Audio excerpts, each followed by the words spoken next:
So this is the perfect pairing for your steak this summer. Now, instead of having a gravy or a jus over your steak or a nice compound butter, we're going to do a chimichurri. A chimichurri is an Argentinian, almost like a fine herb salsa. I like to start with the hard herbs. Reason is, when you've got a board here and you start with the wet herbs, your board gets wet. So I start with the dry herbs and the chilies first. You want to chop it really fine. So I'm just going to take the tops and leave the stalks. We're going to take the leaves off the oregano, leaving the stalk. And we're going to chop that really fine as well. The beauty of this chimichurri, you can add more oregano, more garlic, more chili, depending on what you like. Little trick is a dried chili, quite flat. Just press them like this and get some of those really hot seeds out of the top.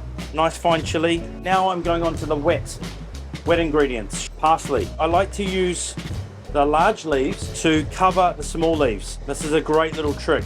And with the big leaves, I'm going to roll the small leaves into them and create a little parcel. Now this makes it really easy for you to chop. Really, really fine. It means you can get a really, really fine cut.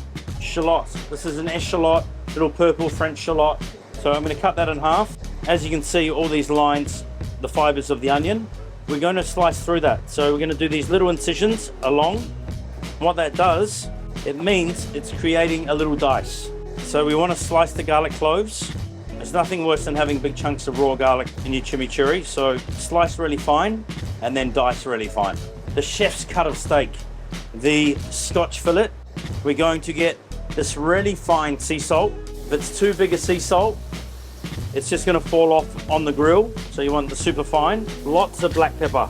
Some people say that the pepper burns on the grill, but I think it's great. You can also season again. Put a little bit of olive oil as well. So we're going on the grill. Beautiful charcoal grill with a little bit of wood for the smoke.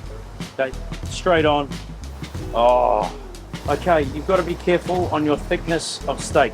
This is quite a thin piece. 2 minutes on one side and then 2 minutes on the other. Then we're going to rest it for the same time as cooking. So we're going to rest that for 4 minutes. Then we're going to slice it. So we've got that shallot and garlic pickling in that sherry vinegar, okay? A little bit of salt also helps with that pickling. I'll get the cracked pepper in there. And then I'm going to layer that with all the herbs that I've cut. A little bit of thyme in there, chopped oregano. We want a good amount of chopped oregano in there. And parsley. I'm going to put the whole lot of parsley in. We're going to stir that into that vinegar. And then we're going to put this beautiful extra virgin. Must be extra virgin olive oil. And some fine chili. A few more spoonfuls of that wonderful extra virgin olive oil. We check it, we season it, we taste it, and then we might add some more. Chimichurri.